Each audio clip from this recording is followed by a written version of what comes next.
AM 1220. Ecomedios. ¿Qué es crecer para vos? Tener el auto que siempre soñé. Viajar a conocer el país de mis abuelos. Disfrutar la primera noche en mi propia casa. Abrir las cortinas de mi negocio todas las mañanas. Dormir a mis nietos con un cuento inventado. Para cada uno, crecer es algo distinto. Lo importante es tener quien te acompañe. Banco Ciudad. Te quiere ver crecer.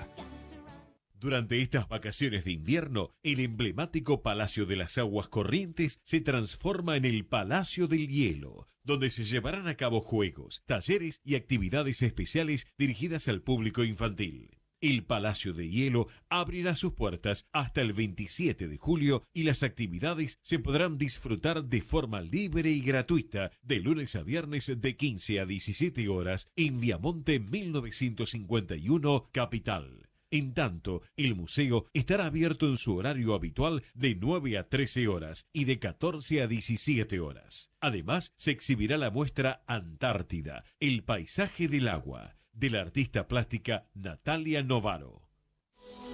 La información que pasa por ECO está en ecoya.com.ar. ecoya.com.ar. Conectate con nosotros. Facebook.com/Ecomedios 1220. En el mes del amigo, si sos cliente de Personal y FiberTech, tenés 10 GB adicionales de regalo para que uses internet a full en el celu con tus amigos. Mensajeá, likeá, subí fotos, hacé lives, macheá. Bueno, todo lo que quieras, porque tenés 10 GB adicionales. Activa tu regalo en nosunimos.com.ar hasta el 31 de julio. Somos Personal y FiberTech y nos unimos para acompañarte mejor. Más información en nosunimos.com.ar/amigos. Telecom Argentina S.A. Alicia Moro de Justo 50, KBQ 30 63 94 53 73 8.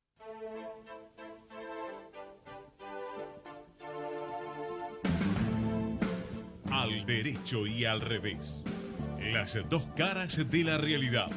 El yin y el yang de los temas actuales.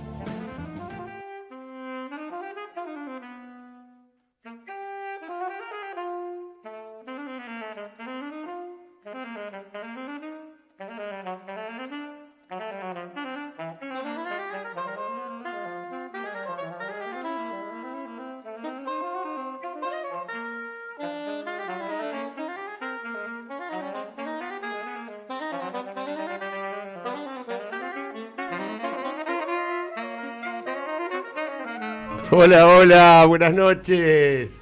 Lo agarraron Alfredo al aire, programa número 69 de Al Derecho y al Revés. Sí, señores, ¿por qué? ¿Me mandé alguna macana? No, estabas diciendo algo porque Gerardo te lo hizo a propósito. Menos mal porque estaba pensando en algo que si lo decía ahí sí íbamos a tener un serio problema.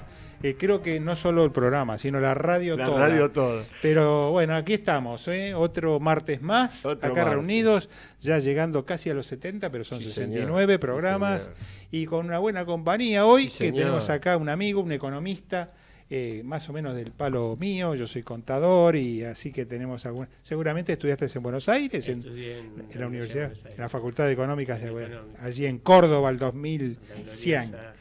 Sí, señor. Ahora, igual, antes de presentarlo a Guillermo Rosenbursel, que de él estamos hablando y de su ¿qué voz tenemos es la que decir? Se escuchó. A ver, ¿qué tenemos que decir? Primero tenemos que agradecerle a Fede Politi, por supuesto, por la producción, y a Gerardo Subirana por la operación, que lo está agradeciendo a su vez. Sí, señor, son capos totales. Recién estaba viendo las pantallas que tiene a la vista Gerardo, que no sé, todo sale por Facebook en directo. Tal cual. Sale por YouTube, pero además en YouTube lo graba, así que señores, el programa ustedes lo pueden ver después de que termine el programa, las veces que quieran, o pasárselo a los amigos.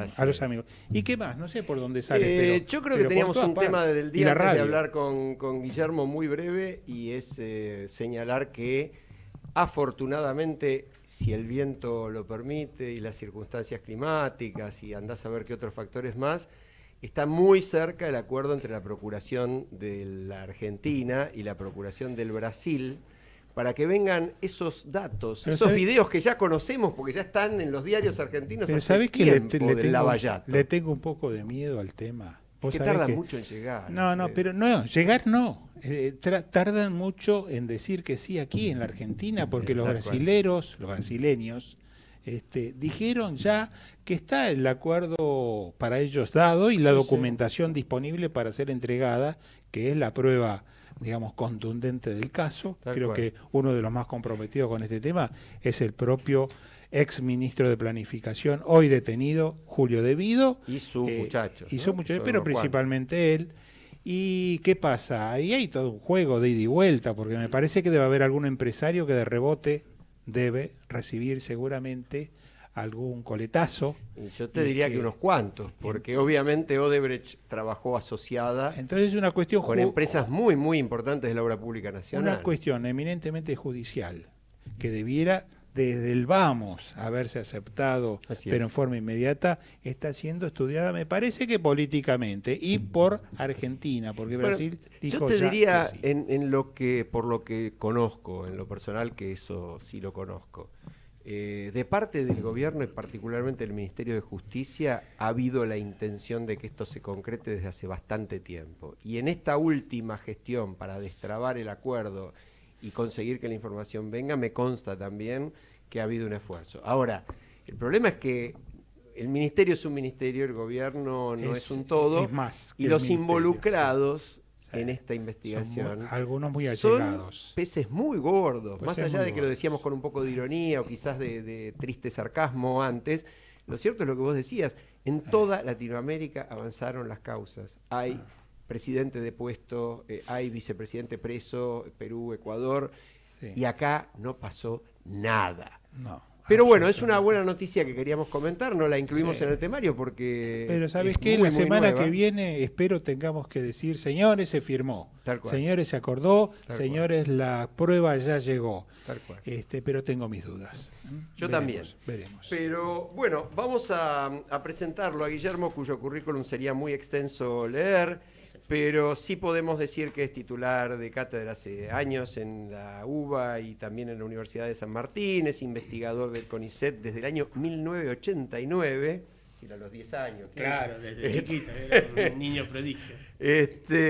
Y tiene además una actuación pública en el conocido Club Político Argentino, que ha producido algunas de las declaraciones más significativas de los últimos años. Guillermo, ¿sos docente también? Claro, soy profesor de Dinero, Crédito y Bancos en el grado de la UBA. ¿En Buenos Aires? En Buenos Aires.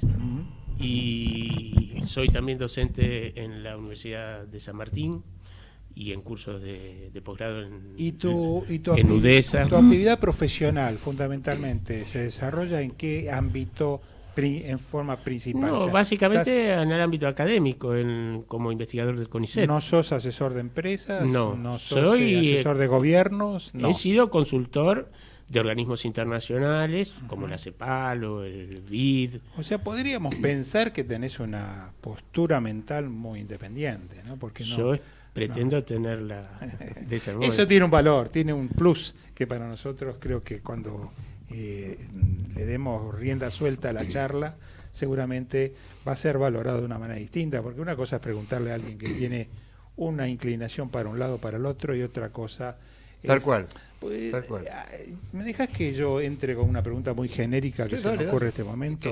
Yo creo que la Argentina, en estos momentos, lamentablemente, estamos en una situación de crisis. Pero claro, decir crisis a veces es calificar ya con un grado o un tamaño de gravedad del problema, ¿no es cierto? Una medida. Quizás la palabra adecuada no sea crisis, sea dificultades transitorias, sea, no sé, algún tipo de traspié, algún tipo de corrida momentánea, como algunos le llaman, en fin, darle... Ahora, si tuviéramos que darle un calificativo general o promedio a la situación que hoy vive la Argentina, ¿cómo la definirías? No, para mí no hay dudas de que estamos atravesando una crisis.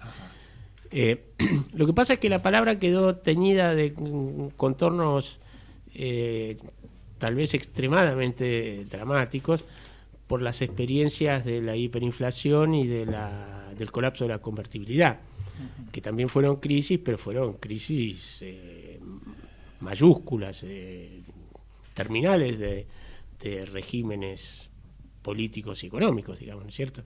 Con la hiperinflación se tuvo que ir antes del gobierno el presidente Alfonsín,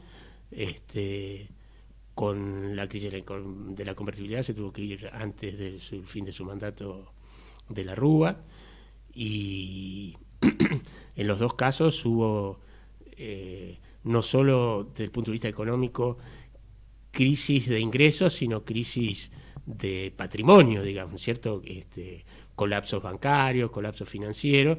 Entonces eso amplificó mucho las consecuencias sociales en ambos casos, pero no me cabe duda que estamos atravesando una crisis semejante a las que recurrentemente el país atravesaba en la posguerra hasta mediados de los 70. Ahora, las cosas pasan por algo, siempre hay una causa, ¿no es cierto?, para que se llegue a una situación. ¿Cuál es la causa fundamental por la cual, si contamos, no sé si contar desde los últimos 2 años, desde este gobierno, o ir más para atrás para hacer historia, seguramente que tendremos que hurgar en orígenes de unos cuantos años más atrás, pero si tuviéramos que decir, bueno, este gobierno no arranca de cero, arranca de menos tanto, o arranca con cierto pasivo, o sea, arranca con problemas de determinada naturaleza. Ahora, ¿cuál es la causa actual del problema fundamental que hoy padecemos? Sí, yo ahí quiero hacer varios comentarios. En primer lugar, que no me parece que ayude a la comprensión a hablar de una monocausalidad, digamos. Hay múltiples causas, económicas, políticas, sociales, institucionales. Y en segundo lugar, que yo creo que la política y la política económica de este gobierno tienen responsabilidad indudable en las dificultades que atravesamos. Creo que la situación en que dejó a la economía y a la sociedad el gobierno anterior también tienen que ver, pero la verdad que yo creo que hay que entender que la economía de la Argentina, la política argentina, generan este tipo de ciclos y de crisis recurrentemente desde mucho antes, pero con mucha intensidad desde mediados del 75. Entonces, yo creo que no corresponde atribuir a un gobierno en particular, sea el de Macri o el de los Kirchner, las causas profundas de esta situación. ¿Pero vos querés decir que esta situación no es evitable? Yo digo que es difícil de evitar, a menos que se produzcan transformaciones muy profundas, digamos, en la estructura productiva, en el marco institucional, en la cultura política, y que eso requiere un horizonte temporal largo.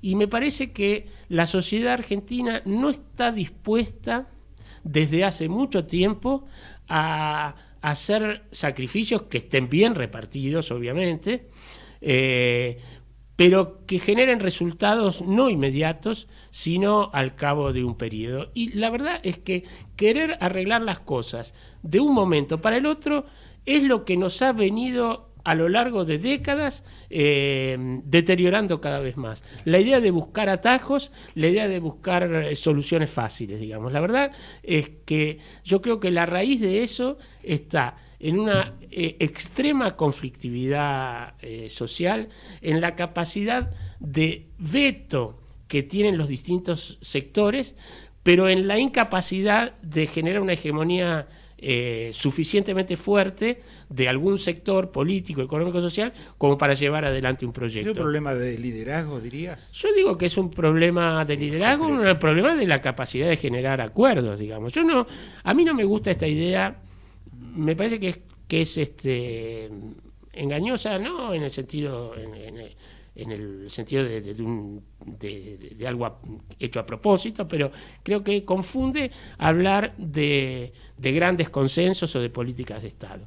A mí me parece que hay que hablar de acuerdos amplios, digamos. Siempre va a haber conflictos y siempre va a haber sectores que se disputan el poder y que tienen intereses contrapuestos. Yo creo que la unidad de toda la Argentina no es factible, no tiene mucho sentido. Ahora, pero sí hay que buscar un acuerdo amplio en pos de una estrategia definida, y eso falta en la Argentina desde hace muchísimo tiempo. Ahora, Guillermo, ¿eso no se debería reflejar en determinadas políticas de Estado también?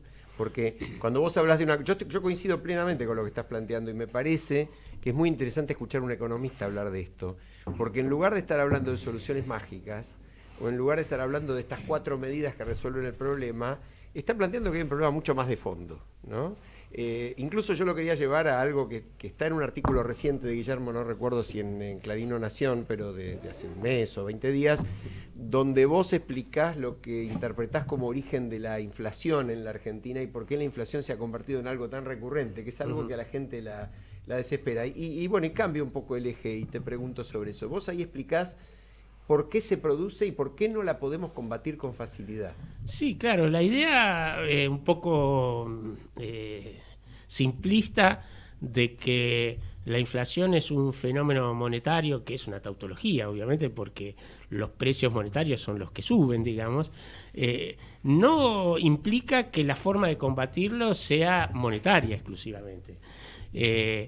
Hay una multiplicidad de factores causales y en distintos momentos prevalecen unos y no otros, digamos. Y en la Argentina, desde hace décadas, digamos, el desequilibrio fiscal, los desbordes monetarios no son causa, sino consecuencia de fenómenos más profundos. El más importante es la conflictividad social y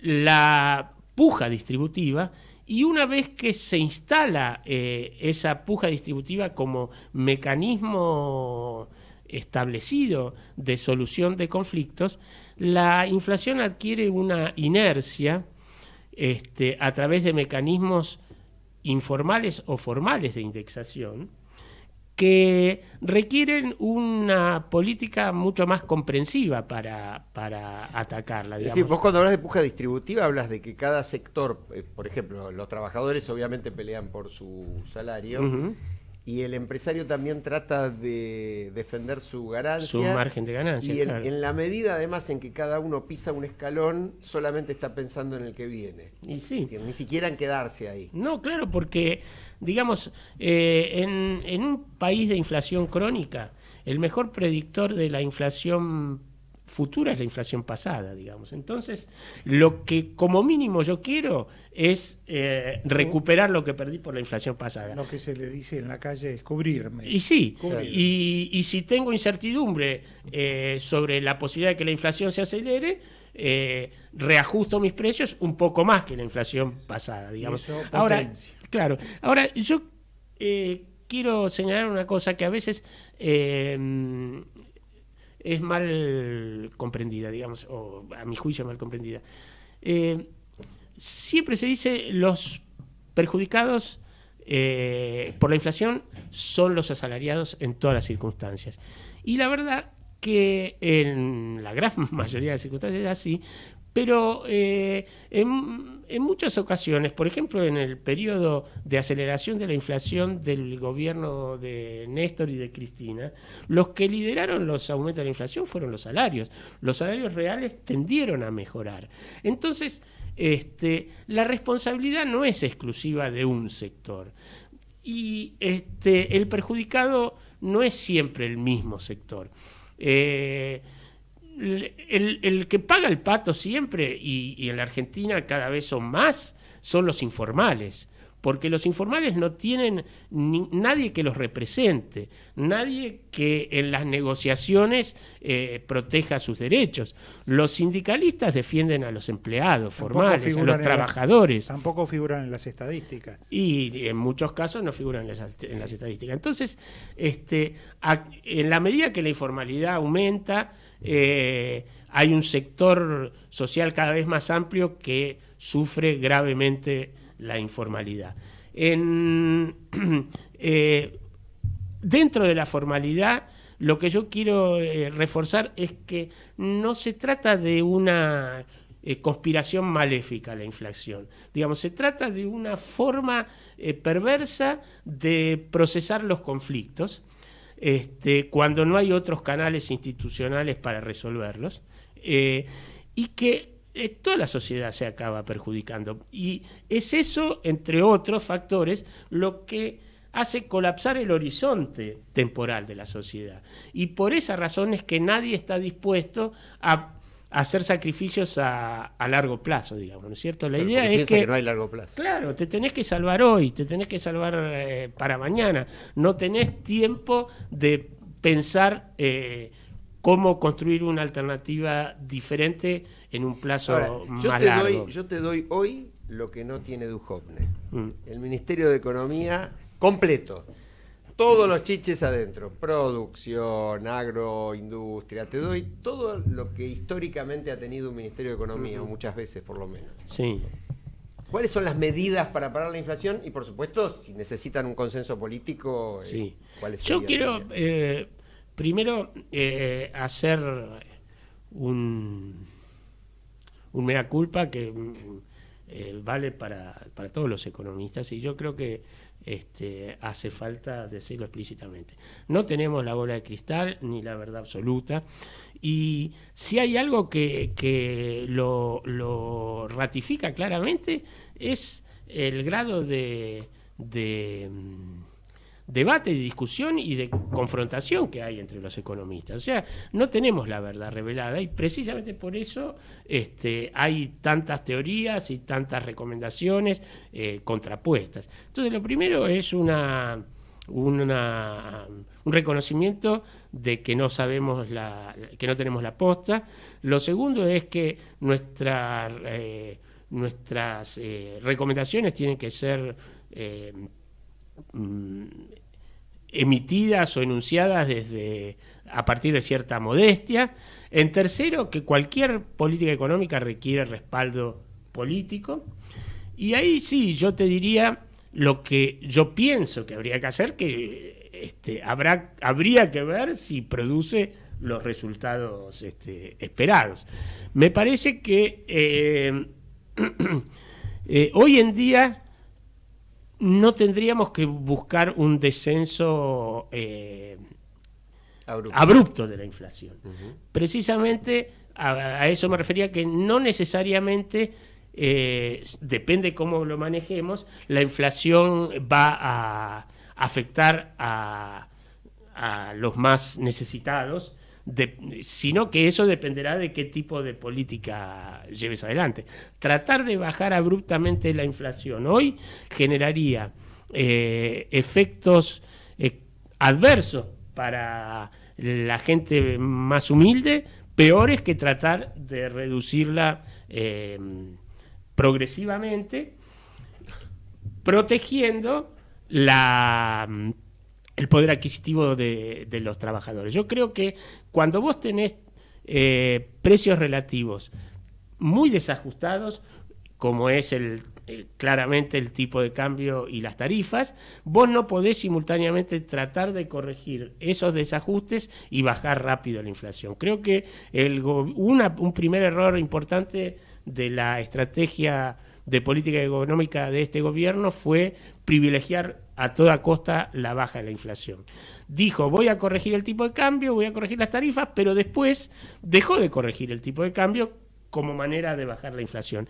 Y eso y para que la gente entienda, congelás el dólar con la idea de que eso ayuda a bajar la inflación. Claro, subís mucho las tasas de interés. Vos no decís que vas a congelar el dólar, vos decís el dólar flota, pero subís tanto las tasas de interés, claro, que el resultado es que la gente vende dólares o los que pueden, para especular en este caso en Levax, y el exceso de oferta de dólares genera que el precio del dólar se planche, y ese es el principal ancla, como decimos los economistas, el principal mecanismo que evita que la inflación se dispare. Ahora, como la inflación depende de múltiples factores en la Argentina, el resultado fue ni chicha ni limonada. Vos atrasaste el tipo de cambio, pero redujiste mucho más despacio de lo que pretendías la inflación. Por eso no se cumplieron las metas recurrentemente. Entonces,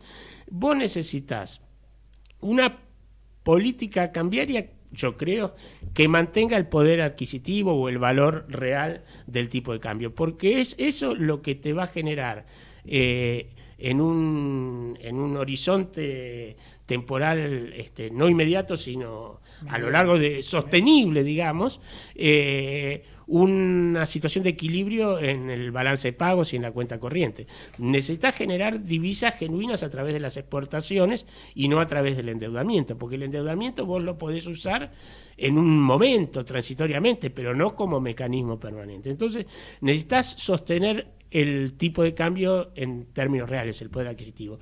Y por eso, ahora que lo pusiste a 28, a 30, no lo dejes atrasar de nuevo. Ahora la inflación se va a ir. Y entonces vos decís, bueno, ya llegamos a 28, 29, 27 y conseguimos el tipo de cambio que necesitamos.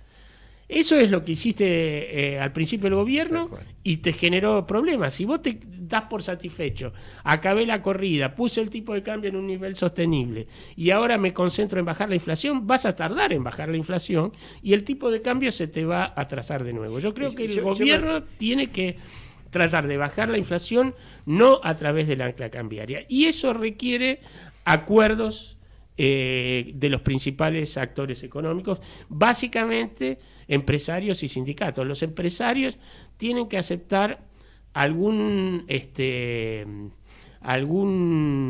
límite a sus márgenes de beneficios, reajustar tal vez un poco menos de lo que correspondería para mantener sus márgenes en el contexto inflacionario, y los sindicatos tienen que aceptar ajustes sobre la base de algún pronóstico de inflación futura decreciente y no sobre la base de la información de la inflación que ya Ahora, yo ahí te hago una pregunta. Es muy complejo, sin duda. Es complejo, pero una pregunta menos técnica, porque va en línea con lo que vos dijiste antes. Este es un país con una cultura inflacionaria muy, muy larga y con un vuelco al dólar como manera de preservarse, por supuesto, de todos aquellos que pueden ver un dólar, desde ya que son un porcentaje relativamente minoritario de la población, pero no tan minoritario porque llega hasta determinado segmento, por lo menos la posibilidad de ahorrar, no sé, 10 o 50 o 100 dólares hay. Entonces, para esa gente que en su cultura está mirando, incluso la clase media alta está mirando, bueno, yo me hacía un viaje, me hacía 2 o me hacía uno cada 2 años, y ahora con esto no lo voy a poder hacer.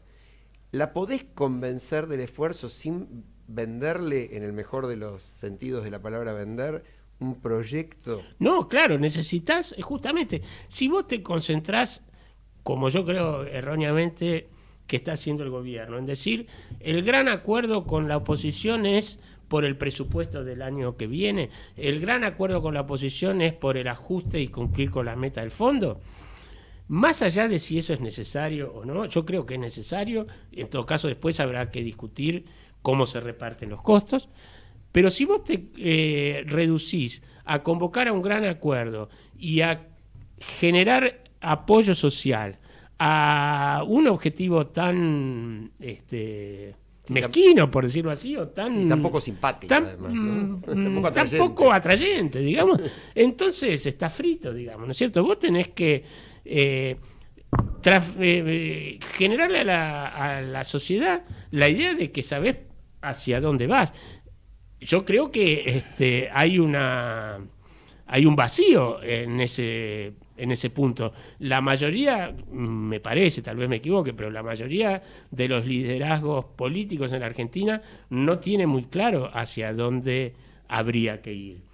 Y yo creo que por eso se discute las candidaturas, por eso se discute las correcciones presupuestarias, por eso se discute si las transferencias de la provincia son un poco más o un poco menos, pero no se discute las cosas más sustantivas. Bueno, ¿cómo le pedimos algún tipo de sacrificio a la población, pero mostrando que sabés de acá a 10 años qué vas a hacer para mejorar la calidad y la infraestructura educativa, si sabés cómo vas a hacer para mejorar la instalación sanitaria en los barrios carenciados, si sabés cómo vas a mejorar la infraestructura productiva de transporte, energética, y vas a estimular las exportaciones. Eso no se hace de un día para el otro, pero tenés que decirle a la gente, bueno, yo tengo un plan, puede ser que haya otro mejor, pero esta es mi propuesta, en esta dirección yo me quiero mover. Si de lo único que se habla es de que bajando el déficit fiscal vamos a resolver todos los problemas de la economía, me parece que eso no solo es muy poco atractivo, sino que es directamente equivocado. Tenemos que ir a una pausa en este momento, sí. pero yo te voy a comentar dos noticias creo que de último momento, que ahora aparecen en los medios, para que pasemos a cuestiones más del día a día, quizás no tan teóricas, a ver si podemos de alguna forma entretener un poco más a nuestro público con cuestiones menos técnicas. No. Estuvo fantástico. Claro, pero además, muy claro. En Clarín, la gente quiere la anécdota también. En este momento en Clarín dice: Supermartes financiero, el gobierno satisfecho, renovaron Levax por 395.000 millones a una tasa del 46,5% sobre un total de vencimiento de 525.000, o sea que se renovó una gran parte, yo diría un 76%. 76%. Sí. Y otra noticia también que aparece en primera plana en los portales en este momento dice: la suba de los precios por los alimentos y el transporte, la inflación de junio fue del 3,7%. Dice, la más alta de los últimos años. Si esto marca y esto lo agrego yo, si esto marca la tendencia, pobre de nosotros, y diría, pobre de la gente que menos posibilidades de defenderse con su salario tiene en el día a día. Vamos a la pausa y trataremos de arrancar por este lado. ¿Qué te parece? Sí, me parece bárbaro. Gracias. Ecomedios.com AM1220. Estamos con vos. Estamos en vos. Descarga gratis de tu celular la aplicación Ecomedios. Podés escucharnos en vivo, informarte con las últimas noticias y entrevistas en audio y video. Búscala y bajate la aplicación Ecomedios. Podés vernos en vivo en ecohd.com.ar. Conectate con nosotros. Contestador 5-254-2353. En el mes del amigo, si sos cliente de Personal y Fibertel, tenés 10 GB adicionales de regalo para que uses internet a full en el celu con tus amigos. Mensajeá, likeá, subí fotos, hacé lives, macheá. Bueno, todo lo que quieras, porque tenés 10 GB adicionales. Activa tu regalo en nosunimos.com.ar hasta el 31 de julio. Somos Personal y Fibertel y nos unimos para acompañarte mejor. Más información en nosunimos.com.ar/amigos. Telecom Argentina S.A. Alicia Moro de Justo 50, Cabacu 30 63 94 53 73 8. Por fin, Deco Propuestas Decorativas. Empresa familiar dedicada a la decoración integral. Cortinas tradicionales, rollers, romanas, orientales, verticales, venecianas, entelados, tapicería en general, toldos. Visite nuestro showroom en Honduras 4613, cuarto piso, oficina 402, Ciudad de Buenos Aires. Contacto al 15 44 78 60 87. Atención personalizada. También nos puede encontrar en www.porfindecoraciones.com.ar.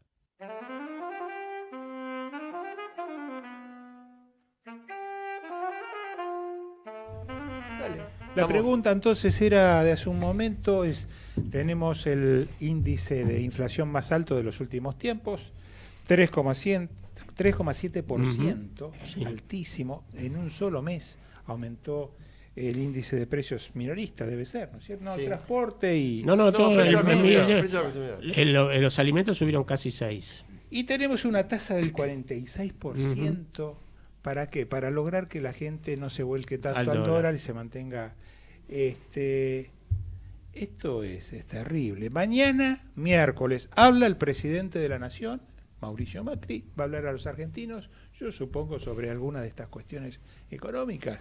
Nos trasladará un plan, va a decir nos dirá algo. Vez, seguramente vos, Guillermo, que tenés la bola de cristal, nos podés adelantar algo de lo que te parece que puede, por dónde puede ir ahora la cosa, ¿no? Me parece que al gobierno en lo inmediato, en lo del día a día, no le quedaba más remedio que renovar pagando la tasa que hiciera falta las LEVAC que vencían, porque si no se renovaban eso hubiera resultado una presión sobre el dólar, una nueva corrida que iba a desestabilizar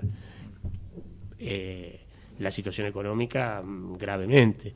Ahora,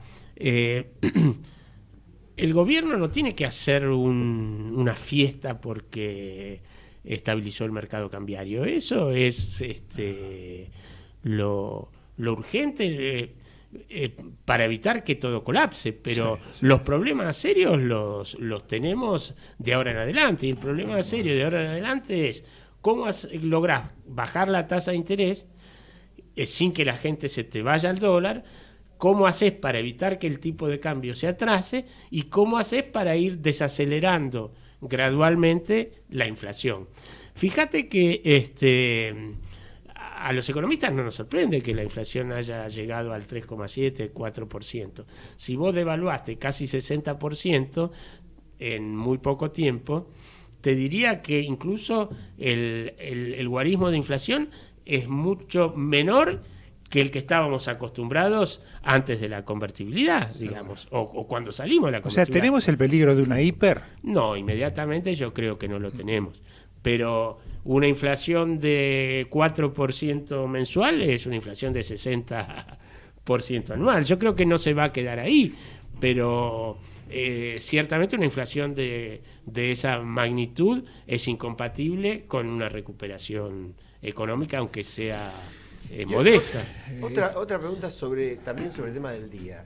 Hoy se conoció un paper del Fondo Monetario Internacional analizando la situación argentina, que fue base del memorando de entendimiento, que vos por supuesto conocés, y ahí se habla de dos escenarios. Un escenario de base, que sería el menos grave, y un escenario, llaman adverso, que sería mucho peor.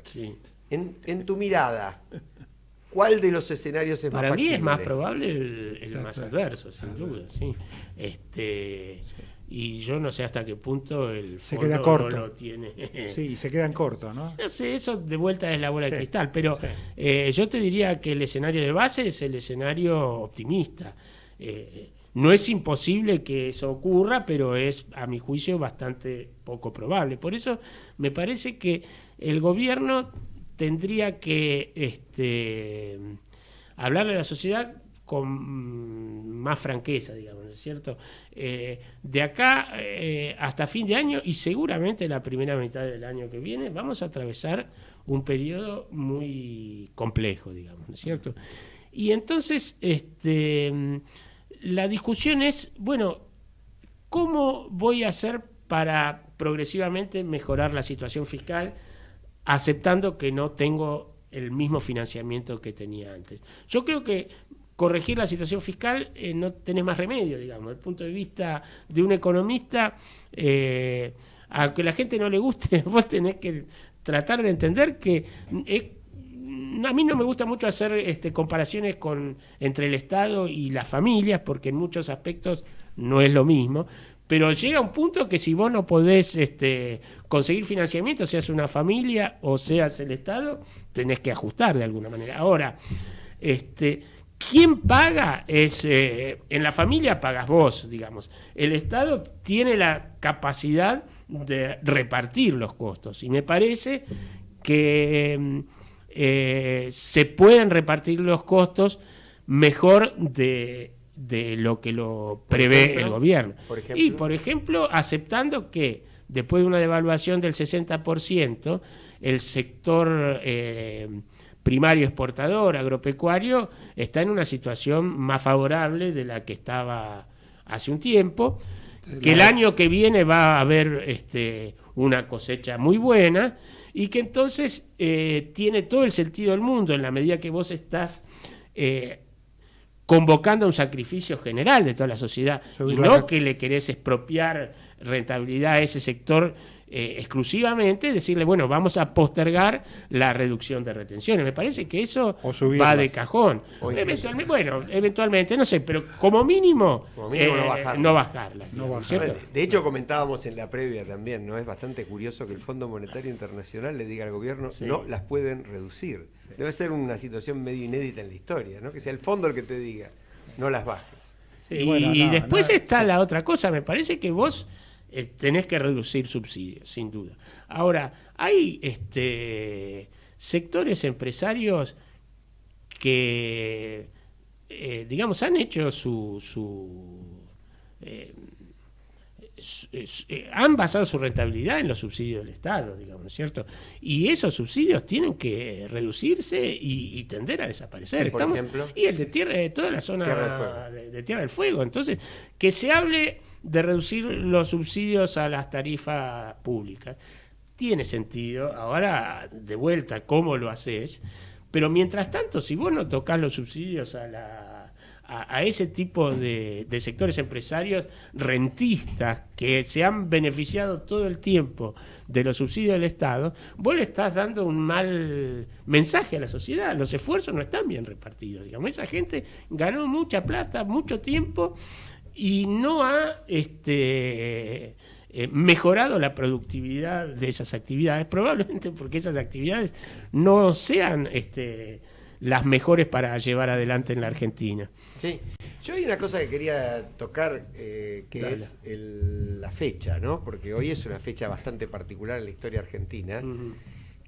Obviamente no creo que figure en los libros de historia, pero sí de la historia reciente. Se cumplen 10 años del voto no positivo, también una característica, un toque argentino, sí, del ex vicepresidente Cobos, cuando definió que no se aprobaran las retenciones móviles. Y a mí me queda la idea de que la Argentina tiene esa característica de grieta que parece pertenecer a nuestro ADN, porque en aquel momento también era ganar o perder. Y una pregunta que te iba a hacer es, ¿qué hubiera pasado para el campo si se aprobaba las retenciones móviles en los años siguientes? ¿No habrían bajado en algún momento? Estaban mal formuladas, técnicamente estaba mal hecha. Te llevaba en el margen, digamos, el aumento de rentabilidad después de un cierto nivel, te lo expropiaba todo. No tenía sentido, estaba mal. Yo lo que digo siempre es que vos tenés que tener retenciones a cuenta de ganancias y un impuesto a la tierra. Esa es la forma adecuada de gravar al sector. Vos, al tipo que... Un impuesto a la tierra, ¿por qué es mejor? Porque lo paga igual el que produce y exporta y el que no produce y no exporta. Entonces vos no desincentivás la producción y la exportación, la actividad. En cambio, las retenciones castigan más al que produce y exporta que al que no hace nada, ¿me entendés? Entonces, vos, eso es un tema básico, digamos. Vos tenés que gravar el patrimonio y los beneficios, digamos, ¿no? ¿Esa política fiscal se aplica en otros lugares del mundo? Y sí, claro. Uh-huh. Y acá existe, porque es el inmobiliario rural. Lo que pasa es que es absurdamente bajo, ¿me entendés? Claro. Y antes había un argumento que era, a mí no lo compraba totalmente, pero es verdad, que resultaba muy difícil definir la base impositiva. Pero hoy en día, con toda la cosa satelital, claro, con toda la facilidad que vos tenés de catastro y todo eso, es mucho más sencillo que en el pasado definir la base y diferenciar la tasa, obviamente, porque el rendimiento de la tierra es muy distinto en distintos lugares, ¿no es cierto? Entonces vos no le podés cobrar la misma tasa impositiva a tierras de diferente productividad, pero eso lo tenés que hacer, digamos, y además eso mejoraría incluso el componente federal del Estado, porque el inmobiliario rural es un impuesto provincial. Entonces le pasás la responsabilidad de la recaudación a las provincias y le decís, bueno, te paso esto, pero vos también... claro, te bajo los recursos de otro lado. Efectivamente, bajás las transferencias discrecionales, etcétera. Entonces eso mejoraría mucho. Una pregunta como cerrando el tema. Si vos me tuvieras que decir en 2 minutos, ¿cómo ves el siguiente, de acá a fin de año y el 2019? Sin bola de cristal. No, sí, yo creo que va a ser un periodo duro, definitivamente. Va a ser un periodo de caída del salario real, porque en el sector público la reducción va a ser muy fuerte. El sector privado seguramente va a enfrentar graves dificultades para ajustar los salarios al ritmo de la inflación, porque la inflación, digamos, una parte muy fuerte de la inflación son alimentos, digamos. Entonces, los precios de los empresarios manufactureros no van a estar subiendo al ritmo de los precios de los alimentos, pero los salarios reales dependen del precio de los alimentos, ¿me entendés? Entonces ahí hay una dificultad seria, digamos, para acompañar la inflación a través de mejora del salario real. Ahora, vos no ves un escenario catastrófico. Lo que yo creo es que para los sectores más golpeados, el Estado debería definir una política alimentaria de emergencia y dedicar una parte de sus ingresos a cubrir esas necesidades, porque por lo que ya se percibe, no entre los trabajadores formales que están experimentando graves escaseces, en la periferia de las grandes ciudades, del Gran Buenos Aires, etcétera, la gente informal está empezando a sentir muy fuerte el agravamiento de la situación en el plano alimentario, digamos, y no alcanza con la asignación universal porque no cubre a todo el mundo, etcétera. Yo creo que hay que definir o separar recursos para eso, y hay que me parece que la baja de las metas como están propuestas para reducir al 1,3% el déficit del año que viene son demasiado optimistas, demasiado exigentes, demasiado duras, digamos, ¿cierto? Si vos querés cumplir esas metas subiendo 8% los salarios públicos y cortando todo lo que haga falta a la obra pública, vas a enfrentar una situación muy compleja. Y me parece que lo peor un escenario posible y muy malo es que no cumplas el programa con el fondo, pero a pesar de eso, porque no lo haces ordenadamente, la inflación se te acelere, la recesión sea fuerte y la conflictividad muy elevada. Yo creo que es preferible tener un objetivo de ajuste menos ambicioso, sobre todo, en todo caso, contingente. Si la recesión es más profunda que en el escenario de base, digamos, tener contemplado un plan contingente. Bueno, si esto me pasa, yo aflojo la restricción. Yo creo que por ahí habría que negociar con el fondo. ¿Sabés lo que me da la sensación un poco a modo, no por solo por tus reflexiones que son muy interesantes, sino en general, uno viendo el panorama, y estaba pensando también en el fútbol, pareciera que nosotros no le encontramos la vuelta a la economía, ni de una manera ni de la otra, pero la pregunta es, ¿no se le encuentra porque no existe vuelta o no nosotros no la encontramos porque somos ineptos, porque tenemos intereses enfrentados? ¿Por cuál es la razón? Bueno, eso será un tema de discusión. Pero hay países en que han pasado por regímenes de hiperinflación, incluso no de inflación, sino de hiperinflación, como el caso de Israel es típico. Sí. Y esto ya ha pasado, no sé, 20 años atrás, 30, ya no sé cuántos años, pero hace muchos años atrás. Se han puesto las pilas, se ha resuelto el problema de una vez y para siempre. Y en otros países hay otros ejemplos también similares. Es decir, yo quiero decirte una cosa, déjame si te interrumpa muy cortito.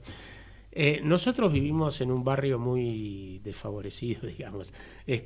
Geopolíticamente a Estados Unidos no le interesa mayormente, y ahora menos que antes, Sudamérica. Y Israel tuvo un respaldo norteamericano importantísimo, digamos. La Europa de la posguerra tuvo un respaldo norteamericano importantísimo. En el sudeste asiático, por la Guerra Fría, lo mismo. Creo que el gran desafío de Argentina, y ahí no tenemos modelos, es cómo superamos este bloqueo, este impasse en democracia y sin ese apoyo. Déjame ahora a mí interrumpirte. Sí, cómo no. ¿Y Chile? Bueno, Chile no es una sociedad a la que a porque mí Chile me no creo que haya tenido demasiado apoyo. Y Chile tuvo Pinochet tuvo mucho apoyo. Sí, puede haber tenido alguna. Y esa es la otra. Bueno, por eso. Pero no por eso salieron de la crisis. Se ordenaron. Pero salieron, justamente, por eso yo te decía, son dos cosas. El apoyo internacional, Chile tuvo menos que obviamente que Israel, y un régimen autoritario que pudo llevar adelante contra viento y marea cualquier política. La Argentina no va a tener ese apoyo internacional y todos queremos que esa transformación se haga en democracia. Sí. Entonces, ahí tenés que ponerte de acuerdo. O sea, el poder de las élites militares, políticas y económicas en Chile es incomparable al que tiene Argentina. Argentina, la conflictividad, esa es una parte de la Argentina que a mí me gusta, si la pudiéramos ordenar. Argentina es 10 veces más plebeya que Chile, que Brasil, que Perú. Ahora, paradójicamente, eso dificulta mucho la formulación de un proyecto de mediano plazo coherente, porque tenés que llegar a algún tipo de acuerdo. No conseguimos hasta ahora descubrir la manera. Yo no la tengo la posta, pero creo que hay que apostar. Yo creo que el problema en gran medida somos los argentinos, por supuesto, y que allí no hay una definición de tipo económica contundente y consecuente en el tiempo, y que los aspectos en los cuales estamos más favorecidos en la Argentina respecto de cualquier otro país de la región o de otras regiones, como ser extensión, tener pocos problemas, o sea, tener todos los climas, tener pocos problemas raciales o de otra naturaleza, tener extensión sobrante de tierras para explotar en abundancia, o sea, la extensión territorial de nuevo. Sí, una cantidad de cuestiones a favor que otros países, como por ejemplo el que decíamos recién, Chile, no lo tiene, Israel tampoco, son pequeños países muy limitados y con grandes restricciones. Japón, qué sé yo, hay muchísimos ejemplos en ese sentido. Me parece que el problema es más interno y es más de no querer, digamos, ceder absolutamente nada, y es pensar primero en mí, después en mí y en tercer lugar en mi persona. Alfredo, perdóname que te corro de tema antes de que se nos vayan los minutos que nos quedan. Vamos, adelante. Hay un par de cosas que queríamos tocar, vamos a tocar muy cortas, pero es importante. Sí. Ha habido una sentencia curiosa ayer, porque como vos marcabas muy bien cuando charlábamos en la previa, es la primera que conocemos. Miguel del Cel fue condenado a 6 meses de inhabilitación. Es decir, uno mira y dice la nada misma, más cuando la pena podía ser de 6 meses a 10 años, le dieron 6 meses. Pero es una condena por no haber podido identificar el origen de los fondos de la campaña electoral, en este caso de del Cel en Santa Fe. Sabemos que hay investigaciones en curso fuertes sobre la provincia de Buenos Aires. Creo que es bueno aclarar que comprenden a todos los partidos. Sí. Y no desde ahora, sino desde hace mucho tiempo. Que yo recuerde la campaña del 2015, los 3 candidatos importantes no pudieron acreditar el origen de los fondos. Y yo creo que hay una deuda muy fuerte de la democracia, que en algún momento habló este gobierno antes de entrar en espiral ya electoral, de modificarlo en cuanto incluso al sistema político, al tema de tomar los avances informáticos, de terminar con el verso de las boletas, aunque más no fuera la boleta única, como una cosa elemental, y desde ya el financiamiento de los partidos políticos, y no ha pasado. Entonces, bueno, ya estamos a 1 año y pico de las elecciones y ya por supuesto no va a pasar, pero el tema del financiamiento habría que acotarlo, porque para que la gente lo entienda, no tienen cómo mostrar de dónde salió la plata que gastaron. Claro, pero aparte hay un problema adicional, que la cantidad de plata, los volúmenes grandes de dinero aplicados a las campañas políticas, definen una elección. Así es. No se trata de un tema menor, se trata de que cuanto más plata se pone, bueno, las posibilidades de ganar una elección es mayor, es muy mayor. Y tiene que haber transparencia. Pero aparte hay otro problema.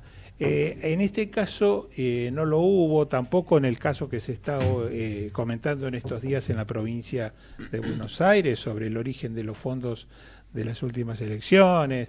No sé si ha visto que en los diarios ha aparecido que muchísimos miembros adherentes al partido triunfador, o sea, al macrismo, han desmentido que han sido aportantes a la campaña. O sea, que el problema ha proliferado y se ha extendido. Ahora, esto es sumamente grave, pero puede ser aún todavía más grave. ¿Cómo? Si de pronto el origen de estos fondos empieza a ser, como pasa en otros países, fondos provenientes del delito, del crimen organizado. ¿Qué pasa si de pronto nos lleva a las viejas historias de la ruta del dinero que siempre estamos haciendo hincapié? Sí, pero un tema es la corrupción, que es algo que viene pasando en la Argentina desde muchísimos años, para el fraude también. Y un tema que está creciendo en la Argentina y muy grave, y que estamos, digamos, yo diría, en terapia intermedia, por no decir en terapia intensiva, es la cuestión del narcotráfico, señor, ¿no es cierto? Que está creciendo de una manera estrepitosa. Así que yo pondría una voz de alerta en eso, tendría muchísimo cuidado y creo que lo tenemos que seguir el tema, ¿no te parece? Sí, y vos querías hacer un comentario sobre una decisión reciente, algo sorpresiva quizás del juez Casanelo. Sí. ¿Por qué digo sorpresiva? Quiero, antes de que vos expliques de qué se trata, fundarlo. Porque si vemos algo significativo en los últimos tiempos en materia judicial, esto lo destaca un muy buen artículo de nuestro amigo Claudio Savoy hace unos días en Clarín, es una desaceleración, llamémosla en términos económicos, ya que tenemos al economista aquí, una desaceleración brutal del ritmo de las causas judiciales de corrupción ante, obviamente, la apariencia de que hay que ver qué pasa en el 2019. Sí, pero entonces, no es el ejemplo, ¿no es cierto? Casualmente es un contraejemplo. ¿Por qué decimos eso? Porque el juez Casanelo, que de alguna manera venía eludiendo o venía restringiendo la causa, esta madre importante llamada, conocida como el lavado de dinero K, es decir, en donde se originó a partir de la obra pública entregada al grupo Báez una cantidad de dinero impresionante, que luego aparece Báez de alguna forma aplicándolo, invirtiéndolo en cantidad de campos, en maquinarias, en automotores, en autos, en un montón de cosas, y parte del dinero se lo llevó al exterior. Bueno, resulta que lo que faltaba unir, terminar de unir, por lo menos judicialmente, todos ya lo sabíamos, pero el juez no lo había establecido, era el vínculo de esa carrada de obra pública entregada al grupo Báez. ¿A cambio de qué? ¿A cambio de nada? No, el gobierno lo hacía por orden superior, por orden de los propios presidentes, en su momento Néstor Kirchner, luego Cristina Fernández de Kirchner, y esto no se terminaba de probar en la causa. Bueno, ahora hizo el juez Casanelo, bueno, una medida, digamos, que está bien, es correcta, que pidió que se haga un entrecruzamiento de llamadas telefónicas desde la Casa Rosada o la Casa ¿cómo se llama? Donde la casa desde Olivos, aquí, en relación a Lázaro Báez y todo su grupo de influencia, de interés, su gente allegada,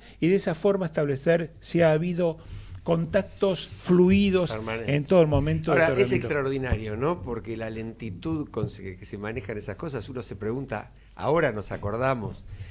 Está bueno acordarse en algún momento, ¿no? Sí, sí. Más vale tarde que nunca, dice el dicho, ¿no? Dentro de todo. Y vos sabés que Federico me está mirando desesperado, como todos los programas, y esta vez le voy a entregar, Gerardo también tiembla, pero le vamos a entregar el programa con por lo menos 30 segundos de anticipación. Así que, en compensación a tantas otras veces, le damos las gracias a Guillermo Rosenbursel. Ha sido sumamente interesante la charla. Muy gustoso, esperamos que a los oyentes les haya servido.